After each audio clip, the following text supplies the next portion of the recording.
So you found a job immediately after graduation. How did you do it? Hello, everyone, and welcome back to another career conversation today. So, if you're an international student trying to figure out how to land a job in the US, we have some tips for you. Today, I am sitting down with Tife, who moved here as an international student, completed multiple internships, and successfully secured a full time job immediately after graduation. Today, she is sharing exactly how she did it, how she got her internships, how she navigated job applications, networking in a new country, and even her experience with OPT, H-1B, and the G4 visa process. We're very excited to have her. So, Tife, thank you so much for being here today. Thank you. Thank you so much, Amen. I really appreciate the opportunity to talk about my journey and also, most importantly, encourage other international students out there. Awesome. No problem at all. So, Tifa, tell us how you did all this. So, you found a job immediately after graduation. How did you do it? Whew. Oh my gosh. It's lots of ups and downs. I had very disappointing moments. There were times I was close to depression. I was close to being depressed. When you get to that situation, that point in time, you're wondering, why did I even move to the United States? I've been there. And there's also a success story. Everyone would have their own stories to tell. And this is my own story, and I'm very happy to share. And I came into the United States January 17, 2022. I remember this date so clearly, so vividly, and it feels like yesterday. I came in to pursue my master's program in human resources at Towson University. After my program, or before the end of my program, I started searching for jobs. In fact, the second month I got into the United States, I was just very curious. I was applying for jobs, and my sister was like, no, no, no, there's a process to this. You can't just, apply for jobs. And I had the opportunity to intern, like you said. I interned at two different organizations, Experian and Atento Capital at Tulsa, Oklahoma. And it was an amazing journey. It was an amazing journey so far. And then I'm here. I'm here. I currently work at IFC. IFC means International Finance Corporation. It's a member of the World Bank Group, and it's the largest global developmental institution. And we're in over 100 countries. And so that is where I work currently at IFC. Awesome. Well, thank you for giving us that brief overview. So, you mentioned you had two internships while Yes. you were a student. So, tell us about those internships. Tell us a little bit more and how you got those internships. How was your internship experience? Oh my God, my internship experience was really amazing. And I would say that it was an invaluable experience to me because that was my first step to corporate America in a way. My internship was really eye-opening, talking about how do you network. And also, I was really new to the system. And, in HR, that's where I heard about FMLAs, re-verification of I-9s. I'm like, what are these things? And so the internship was really an amazing opportunity for me to learn and unlearn because it's a new space. And so to the question of how did I get these internships, Yes. I applied. I applied in my Nigerian accent. It wasn't easy, to be honest. And so I started my job application the the year I knew I was going to have my internship. That was January, even before January 2023. So I started applying as a 2022 fall, right? I was preparing for 2023 summer. So look at the space and the time. I started applying 2022 fall for the internship programs in 20 the summer internship programs in 2023 because from my Almost a research. year. Yeah, because from my research, I knew that there are various organizations that have global internship programs that I wanted to be part of. And their recruitment is always like ASAP. They roll out the job ads on time, they select their candidates on time, and the offers are also always out on time. So I needed to position myself in a situation whereby I don't miss these opportunities. And so I started researching. We have lots of companies, Google, Amazon, they would have these different summer global internship programs for graduate students. And so I would go online to search graduate internship programs, in HR. I would look at different organizations. I'll start applying. I got lots of rejections and all. And so finally, Experian came. Experian has a global internship program for students, for graduate students all over the United States. They'll select the most qualified. And I applied in December, in November, fall, that period. And the summer was the internship was in summer. So Mm. can you see that, it's quite a lot of time and I needed to, Yes. have applied at that point in time. And so one evening, I just casually told my sister that, oh, I have an interview with the Experian, and she was like, "Are you kidding me?" I didn't even know how well experienced, like it's a globe. I knew what it was, but I didn't have a credit score at that point in time. I didn't even know that, it's such a very huge opportunity for me. Right. And as soon as she just said that, I went online, I started researching. Normally, I would always go online to research about the organization before I even apply. But then again, I've applied to a lot of organizations, and it's even very hard to catch up at times. And so I prepared for my interview. I prayed. I was really trusting God. The interview happened. It was just one round interview. I had to speak with the leaders in the organization. They will ask you what's your motivation. And I want to put it out there. When the organization says write a cover letter, this is where you put so much intentionality into it. You don't just copy things on the internet and throw it out there. No, you have to sit down. What's motivating you? Set what would set you apart. What are your skills? What are your qualifications?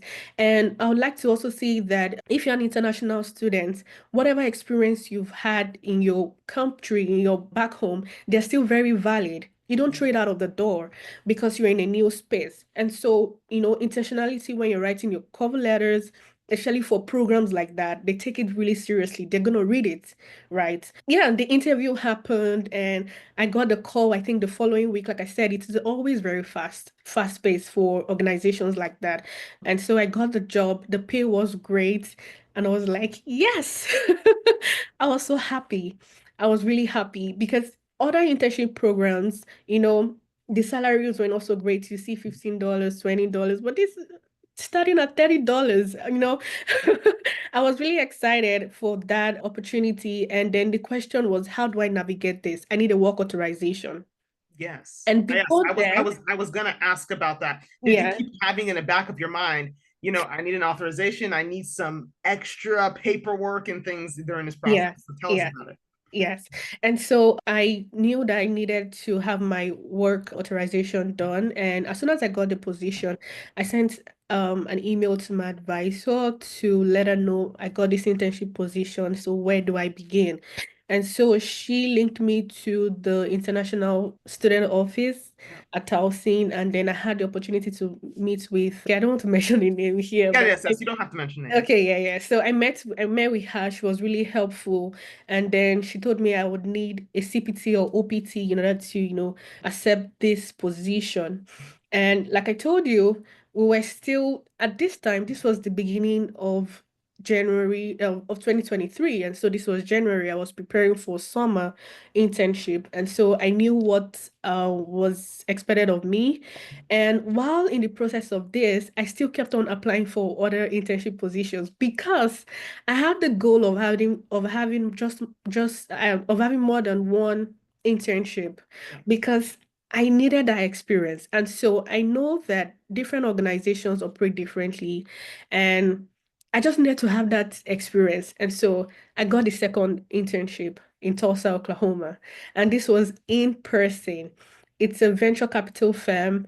It's also like an internship program. They would always, select students in all over the United States. And not only that, they will bring them down to Tulsa, Oklahoma, all expense paid, feeding, housing, transportation, everything all paid for. And so I got that as well. And I'm like, okay, I have two internships secured. Now it's work authorization process. And I got, like I said, I had the opportunity to speak to the international student office, and they told me what the process was. I applied for my OPT, right? And I got the pre-OPT card.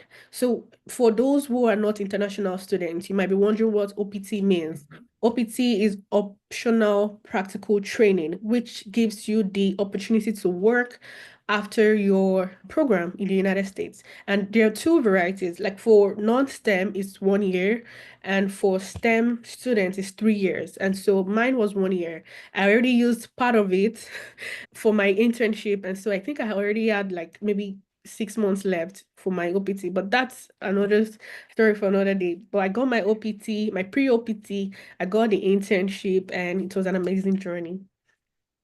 Wow, that's awesome. I mean, it's so cool that you got two internships, and I mean, they ended up working out. So, where did you look for to find these internships? Were you looking on Indeed? Because I know you said that you were just applying everywhere and clicking everything that you saw. Yeah. So the two that finally worked out, do you remember if it was it from Indeed? Was it a Google search? Was it on LinkedIn? Was it on Handshake? Was it on Glassdoor? Tell us the secret. We need to know.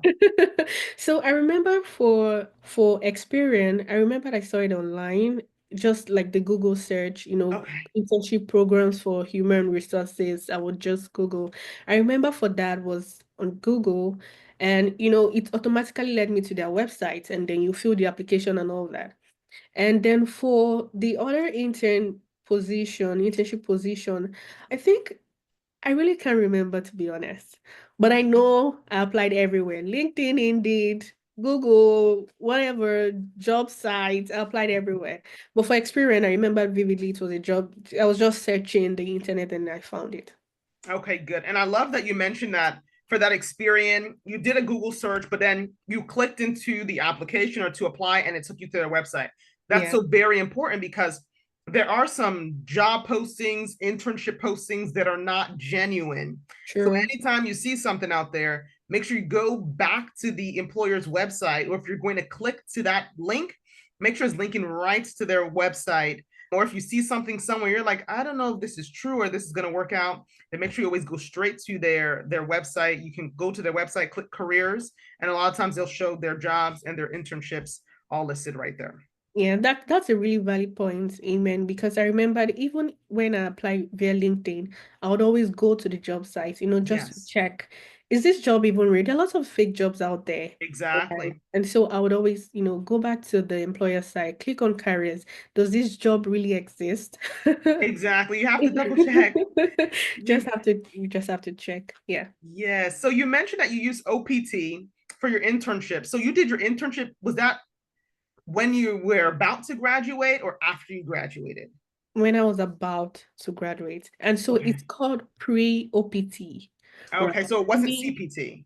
CPT means, I think, curriculum practical training. That's Yes. what CPT means. Yes. And my situation was very unique. I just don't want to Okay. go so much into details, but I had Yes. the opportunity to use my CPT, but there were also some conditions. I need to have cleared my tuition. I paid out of pocket. I didn't have a graduate assistantship at that point, and I didn't want to miss the opportunity. And that's why I say, if you're an international student, always, if you have questions, go to the international student office.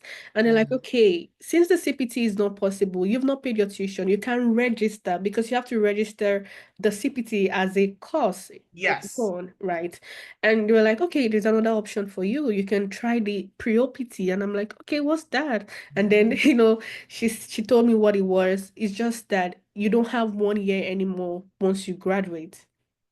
I see. So you started early. Yes, that's why I was asking if it was OPT or CPT because you started when you were still a student. So I Yes. was thinking it was going to be CPT, but I love that you mentioned going back to the resources that are available to you at the campus, right? Yeah. Because you never know what other option is out there or what else you can discover until you go talk to somebody. These people Yeah. have dealt with hundreds and thousands of students for several years. Some folks have even True. worked at several different institutions, and you think, well, my situation is different. Nobody has seen something like this. This is this. Don't try to figure it out by yourself and say, well, I guess this isn't going to work. I get Just go talk to somebody, right? And a lot of times as a student on campus, you know your tuition is going to pay for a lot of the support services that you get. So take advantage of them because they're free to you. Nobody's telling you to pay to go and talk to the International Student Office or to go to talk to this Career Center or go to talk to any of those resources that are free or available to you on campus. Yeah, very true. So yes, take advantage of those. Yes, please take good advantage of it. Yes. I'm loving your story. This is awesome. Okay, so we talked about your internships, how you found them, and so after you did your internships, did you graduate that following semester? Tell us about this time leading up to graduation and about looking for full-time jobs. Okay, so I finished my internship July, right? Towards the end of July, early August. Yeah. And that's the beginning of the final semester for fall because I was supposed to graduate December 2023. And luckily enough for me, I also got a graduate assistantship at that point towards the end of my program. So it was, Wait. You were just getting stuff left. I mean, just so wait. Before we continue with this full time, tell us about this graduate assistantship. So you got this on campus. So tell us, so how'd you do it? I don't know. It just happened. I kept applying for graduate assistantship position because I knew that, you know, paying $12,000 every semester is not cheap, Mm-mm. especially for an international student. And so I just needed a relief, especially for my family. They're my greatest support system. And I kept applying and thank God, I got a graduate assistantship position at the College of Liberal Arts, and I worked there till when I graduated. And so, preparing for my full-time job, I knew what the experience was like, right? I knew what the market was saying, and I started applying immediately after my internship. Call me weird. Okay. So No. That's good. So in July, you finished your internship, started applying for jobs, and sorry, you're doing your graduate assistantship. You started it in August, right? yes, I started in August. You were busy, but Yeah. I'm glad, like you said, that you reached out for that graduate assistantship because, I mean, if folks don't know, a graduate assistantship is helpful because Yes. a lot of times it can help pay for your classes, gives you work experience and things to put on your resume. It gives you skills, right? You're basically doing an on-campus job in a graduate capacity. Mm-hmm. True. All Very. right, so tell us. So August, you started graduate assistantship, and you're looking for jobs, and Yeah. you're doing your classes. You're just doing it all. I was just doing it all. And one of the things I would say is very good for you to network. And Oh yeah. from the beginning, on the inception of my graduate journey, I made sure my classmates were my first point of contact because I know they're already working. We are all HR professionals. Mm, And for my most of my classes, I was the only international student. And that's why I would say it's very good for you to leverage when you have group assignments. It's not just for you to focus on that assignment and leave. Get to know your peers, your colleague, where do they work? What's your job description like? I would always ask questions. So where are you working right now? What do you do on a daily basis? How is it mm, different from there are lots of people in compensation. They work in very prestigious organizations. And so I would always be curious to ask them questions. And then I moved up from there. I would send them my resumes to say, hey, can you check out my resume? What do you think about it? I also sent my resume to Career Center, yeah. just to make sure that everything is good. And yes, I Use the forgot your use use question. use use the people use the people around you. Use the Yeah, resources around you. I love that you mentioned making connections with colleagues, people who are in class with you, sitting right next to you, because like you said, you might have a group assignment. Everybody's like, some people really don't like group assignments, so you just drag your feet, you do the group assignment, and you're like, whatever, and then you never talk to these people again, or you block their numbers so they don't contact you again. But like you said, you never know what these people have. They might yeah. be working somewhere that is hiring, and maybe they're hiring international students. And guess what, a lot of times when employers are hiring, a lot of times they'll announce it internally so that people inside know that these people are hiring even before you start seeing it all over the web. And if somebody knows that, hey, I met this classmate and I think they're going to Mhm. be a really good person for this job, then they might recommend you to their Yeah.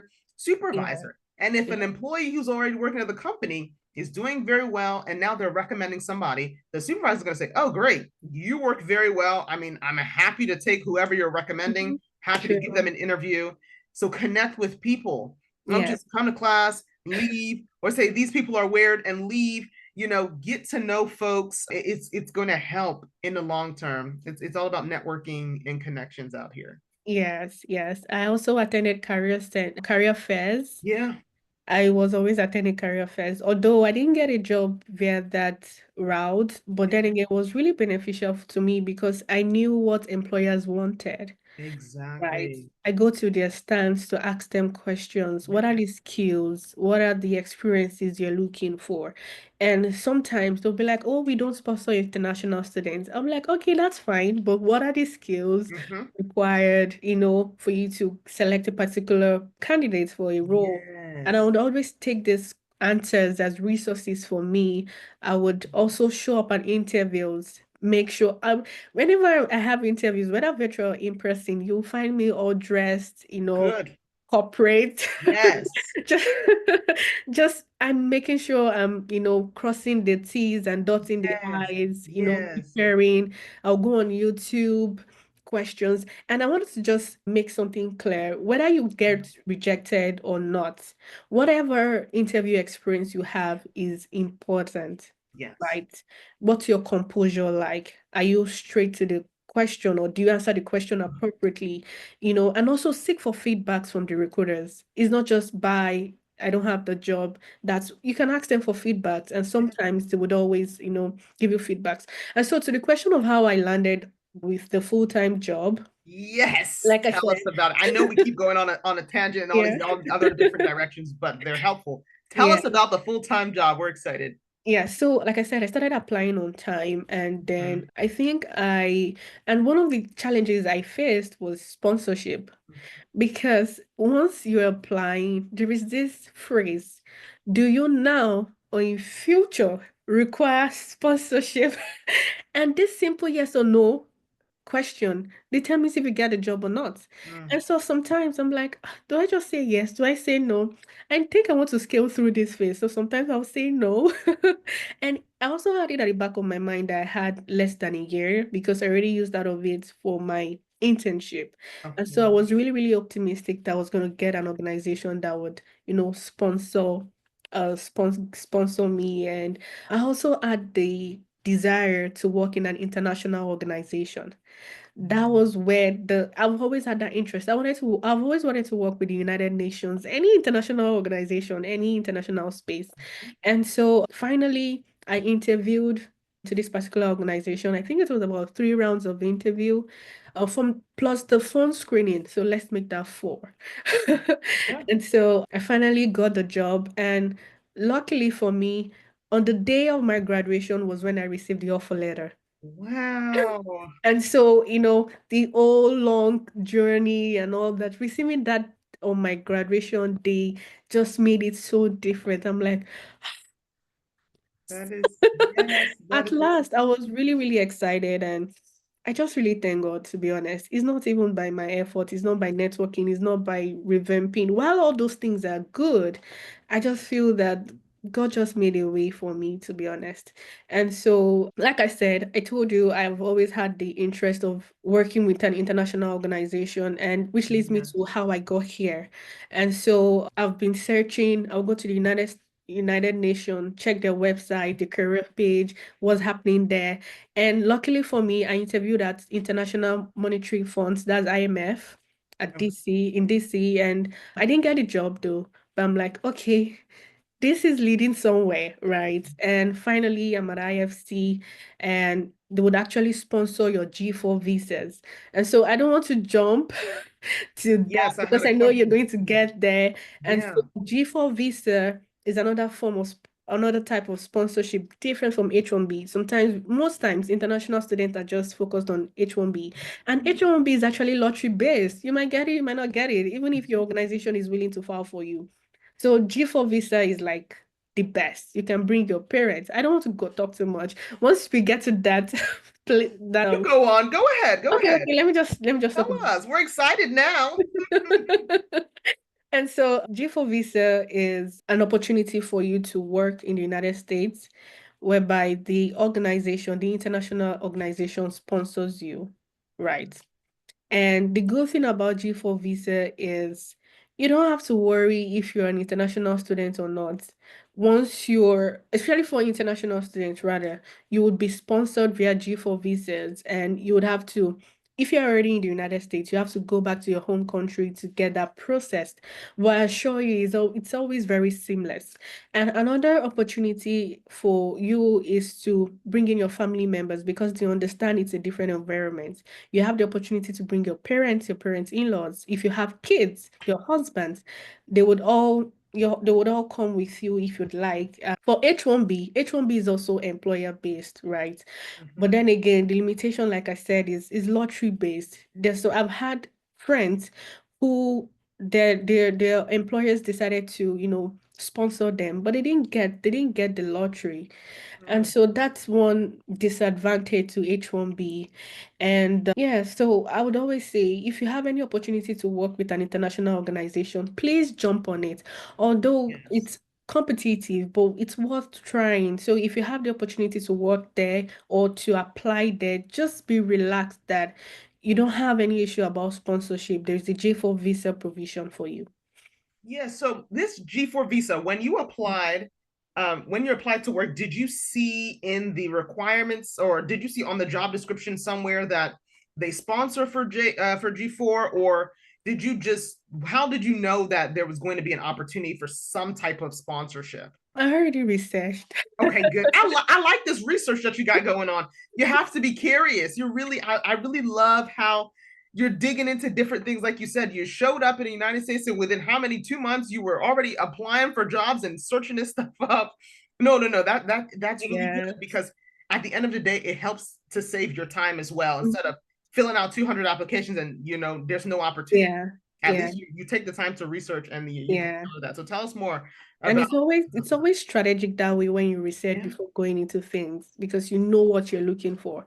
Mm. And so I've had people talk about the G4 visa in line with international organizations. And so I started researching how does it work? You have to get an offer first, and then the G4 visa will be processed. So I knew that beforehand. And so that I just, had to take a leap of faith and apply to these international organizations because, I told you that I already had like 6 months left to the end of my OPT. Right. And I didn't want to be stranded. So I started taking actions almost immediately. And thank God I got I got a job at IFC. That is so awesome. I love that you found it. So you found tell us a little bit more about how you found that job at IFC. LinkedIn. LinkedIn. Yes. Tell us more about this. So is LinkedIn a place to go? So you went to LinkedIn. Tell us how the whole process worked. We have to know. Yeah. So I think it's very important for you to, aside from the fact that you apply for jobs, there is no harm going to sending them a message on LinkedIn to ask them more about the position. Have they gotten a candidate yet? Introduce yourself, let them know what your skills are. And so saw the position on LinkedIn. I reached out to the person who posted the job I saw the person's email and I sent the person an inbox. Also I attached my resume to the person to let them know the skills that I have, the experience that I have. And I got a call for an interview. And so I would say LinkedIn is a very, very good resource. It's a platform where you have to be very active and not passive. Mhm. And even if you're not like posting every day and all that, you're going into people's inbox, you're reaching out to them. And don't be discouraged. Sometimes they would respond, sometimes you won't get any response, but don't let that discourage you. Just send them, what's the worst that can happen? And so I've had lots of times I send messages, I don't get any response. But this time around I got a response and I'm here. So Well, that's awesome. So was it a recruiter? Was it a recruiter you reached out to? yes, it was the recruiter I reached out to.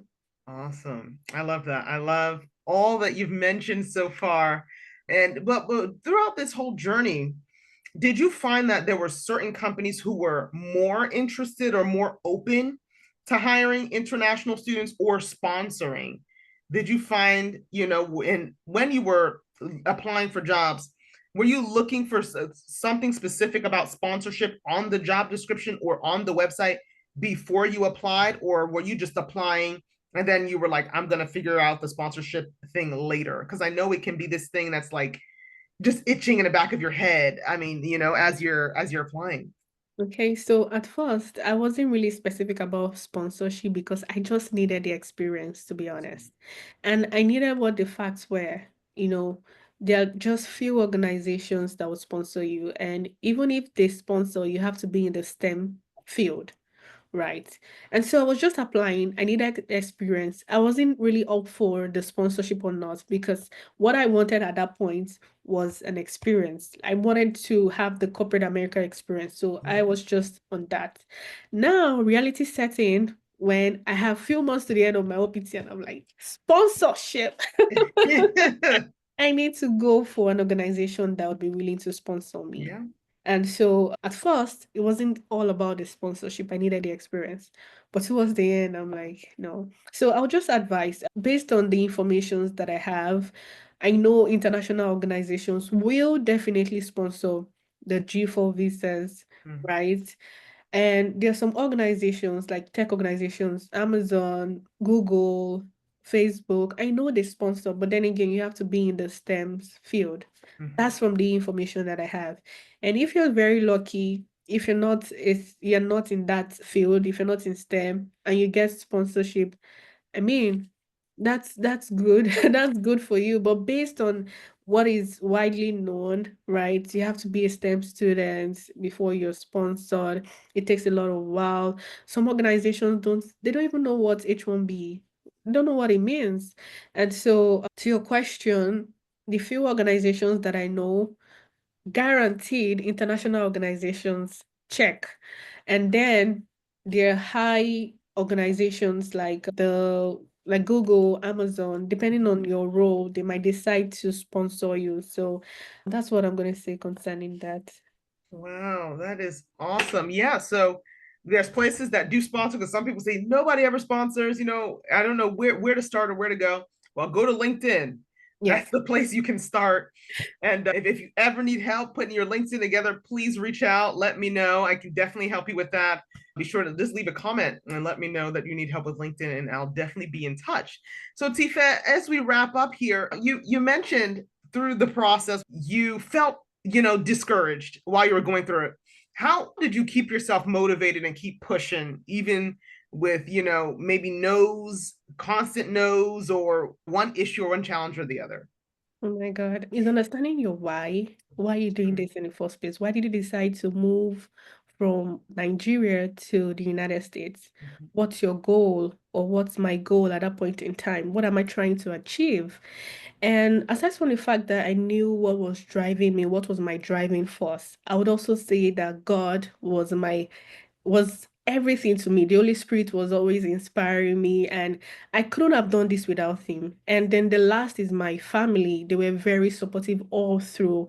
And so I'll say those three things, God was there for me. And then two, understanding what my aspiration was. I needed to elevate or move my career to another level. That's the reason why I left in the first place. I needed to have that global exposure. That was my why.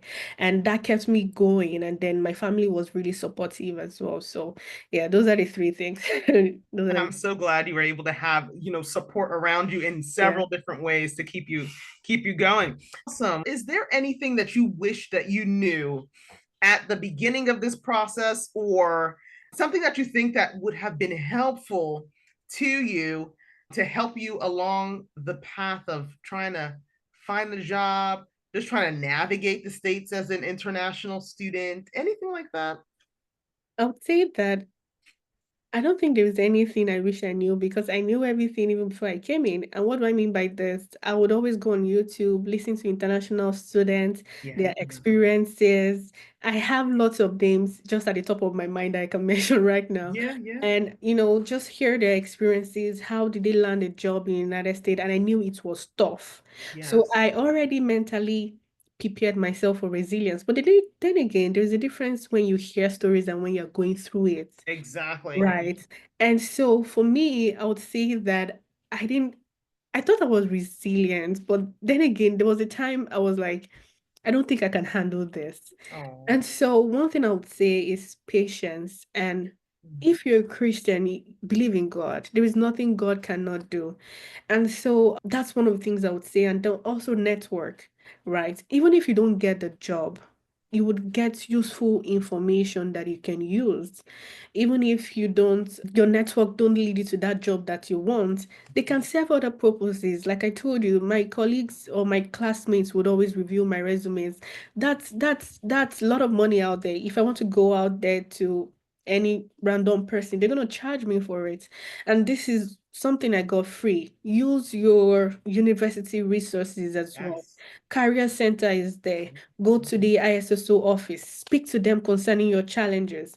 Sometimes they would have an opportunity for you to speak to an immigration lawyer. If you have questions, these are all free. It's Yes. already together with your tuition. So one thing I would say is, oh yeah, that's one thing I would say that we can all do if you find yourself in that tough situation. And trust me, every international student can testify to this, except you say that immediately after my program, I'm going back home.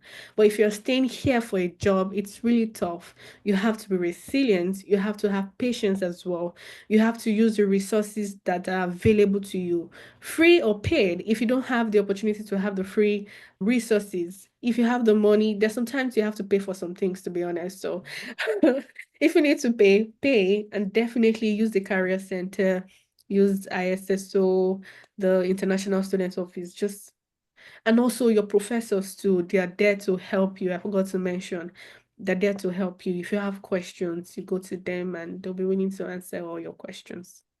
Awesome. This was so good. Thank you so much for all that you Thank you shared too. about your journey, how you got started, things that were helpful to you. Thank you for telling us about the internship. I mean, just going from just being able to go from being an international student to coming in, finding your jobs, getting your job offer the day of your graduation. I mean, this is just great. So thank you so much for sharing all of this. I'm sure we'll have you again sometime. This was awesome. Thank you so much. Thank you so much. Thank you. I look forward to coming back again and sharing more experience as I climb up the ladder and letting you know that I'm now the manager of this company and this is how I Yes, how I yes. got here and sharing my experiences in human resources as well, anytime, any day. I'm ready to come back. Awesome. Thank you so much, Tifa. Have a good one. Thank you. Bye. That was really good. So that's what we have for you today. Hopefully, you enjoyed the episode and learned a lot from it. If you have questions about anything we went over in the episode, please put your comments below. We'll be happy to answer those for you. So I really hope that you'll be back for another career conversation with us very soon. But until then, please be sure to like, comment, share, and subscribe for more tips, guidance, and knowledge to help you explore your career opportunities. Until next time, I'm your host, Amen, signing off.